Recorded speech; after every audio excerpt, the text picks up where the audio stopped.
Today I want to talk to you about how I honestly believe that reaching your dreams has never been easier or more fun in this digital age. So you might want to be, I don't know, an artist, a games developer, a filmmaker. These all sound like dream jobs. And I think a few decades ago it was really hard to become these sorts of things. But nowadays it's a lot easier because of the internet. So I'm saying this because a few years ago I had a lot of passions, a lot of hobbies, but I didn't think there was any way that I could do anything with these passions that I had. I loved drawing, I loved playing music, I taught myself how to code online, and then I started doing my own YouTube channel, which then got a bit of notice, and started working with Raspberry Pi on coding projects, and now I'm learning how to develop games. So that's like a lot of stuff that I wanted to do that I didn't think I could do anything with, but because of the internet, it's offered so many opportunities for me. So this is just a bit more about who I am. Who am I? Who is this brain belonging to? I am known as a game enthusiast. I'm not doing right. Wacky video content creator. Dark storyteller. Yes. I know how. Silly musician. And most importantly, a digital witch. So that's me. And for me, it all started off with YouTube. I've been watching YouTube for years and years and years. How many of you guys watch YouTube every day on a daily basis? Yeah? Keep your hands up if you ever have thought about starting your own YouTube channel. And how many of you have actually got your own YouTube channel? That's quite a few actually, that's more than I thought. So that's awesome, that's awesome. So I thought I wanted to start my own one. I've been watching these YouTubers for ages. I loved how they could be creative on YouTube, how they could engage with a global audience and just really bring out some positive vibes to people from around the world. So I thought, why not? Because I wanted to be creative, I wanted to do cool stuff. So that was my main platform. I mean, yours, if you love art or something like that, might be DeviantArt. If you like making things, it might be Etsy. But basically, you need to think about the whole picture. With the internet, there's so much to think about. Like all this social media that I know you guys use on a daily basis to talk to your friends, to follow people online that inspire you. And that's what's so awesome about you. You don't even need to learn about what these icons on the screen are. You already know. You already have that knowledge in you. So the way I see it is that when I realised I wanted to start taking this seriously, I really wanted to find a cool job. I didn't want to be stuck in a job that I didn't really enjoy for the rest of my life. I started thinking about what I wanted to put online and how I wanted people to perceive me and the work that I do. So I kind of saw it as being Batman. Because I wanted to put my awesome work out, I wanted to make videos, I wanted to draw, I wanted to do music, whatever. I wanted people to see that, but I didn't want them to know my personal side. So it's kind of like being Batman, because Batman doesn't actually want anyone to know his true identity, but he still wants people to know that he's going to kick your ass if you mess up in Gotham or anything like that. So that's the way I see it. I have gained so much since putting myself out online in this way. I mean, I gained more than I thought I would. I got friends from around the world. Up there's DX Dutch. She's got a great YouTube channel. And I went over to Texas to meet her, which was amazing. You gain so many contacts, and I don't mean just friends. I also mean business contacts. I'm in contact with game developers because I play their games and they want to know how I found their games. You gain skills every day. If you're doing something that you love every day, you're bound to get better at it. And people can see your skills progressing, which is amazing. And under that I put failure in big black letters, because failure is something you need to get used to. I think if you're going to be successful, if you want to do what you want to do in the future, you have to be okay with knowing that you're going to fail. Because you are going to fail, and that's fine, because everyone fails, and no one worries about the failures that they see. It's always about the success that comes after that, because you're going to start off, and you're not going to be very good, but then you're going to get better and develop those skills. And you have global feedback from people around the world, which I can tell you, I used to work in advertising, and that is invaluable. People pay money to get global feedback. But if you're putting it out on Twitter, on YouTube, on Instagram, you're getting feedback from around the world. And that is crazy how we can do that now. So the opportunities and the offers that you'll get from that are mental. I got to travel around Canada pretty much for free because I was vlogging, and I got to show off all the hostels that I stayed at. So it's free advertising. So you get so many opportunities and offers from it, and also recognition from people that you might never have thought would even want to see your work. Say if you're a musician, maybe your favourite artist will just stumble across your music and be like, this is awesome, man. So you never know who's going to see your work. Now, YouTube for me is my big love. It's where it all started. It's where I just absolutely love making content. And for you, it might be something else. But I just want to say, I'm talking about all this business stuff and doing work, but it's not work because it's stuff that you love. So you can obviously have fun with it as well and inject a bit of your personality into it. So I do make videos on 3D printing and things like that, but also I like to make videos of me dancing around London like an octopus, the Octodad soundtrack, and playing the new Resident Evil demo. So have fun with it and be yourself.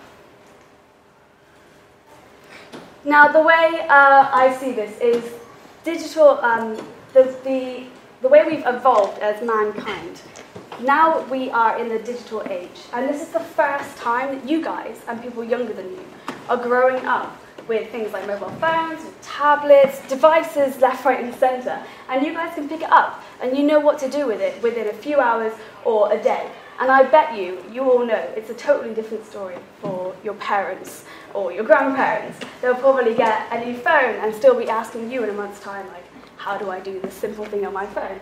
But you guys just get it, and I don't think you realise how valuable that is. Like, you guys are really intelligent, and you're the first generation that can be doing this. People in companies want to spend money on people to just stay up to date with social media, and you're doing that without even thinking about it. You just live in it, and that is so, so valuable. So I'm not telling you to go out and get a job right now. I just want you to know how intelligent you are.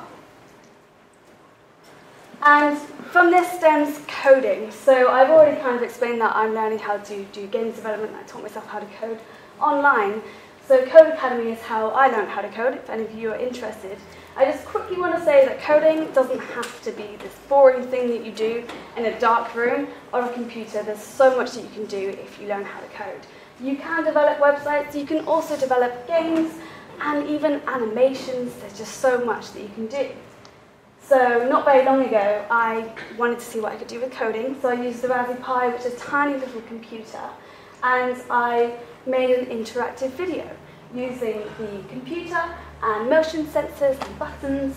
So I had this little thing set up on the desk in front of the video, and if you press the buttons, different things would happen in the video. And if you open this little drawer that says open at your own risk, it took a picture of you, showed it in the video, and then tweeted it onto Twitter. And that's the kind of crazy stuff that you can do. If you learn how to code, you can manipulate the internet and do so much cool stuff with it.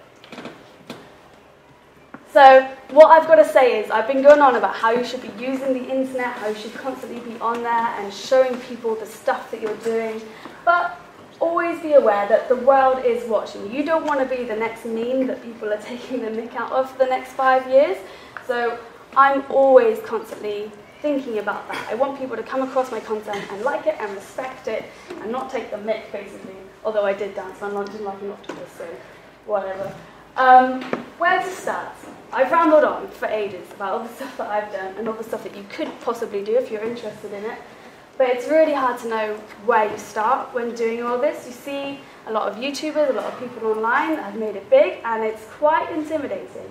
For me, I'd say stop thinking about the bigger picture. Stop worrying about it, because that's when you're going to get intimidated and you're going to be too scared to put anything out there.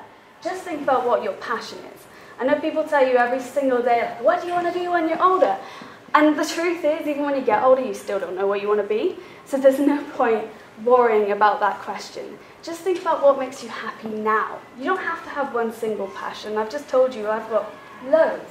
Just do what makes you happy. Maybe today you want to draw. Maybe next week you decide you want to learn the guitar. Just do whatever you feel in the moment, and honestly, trust me, everything will go fine from there.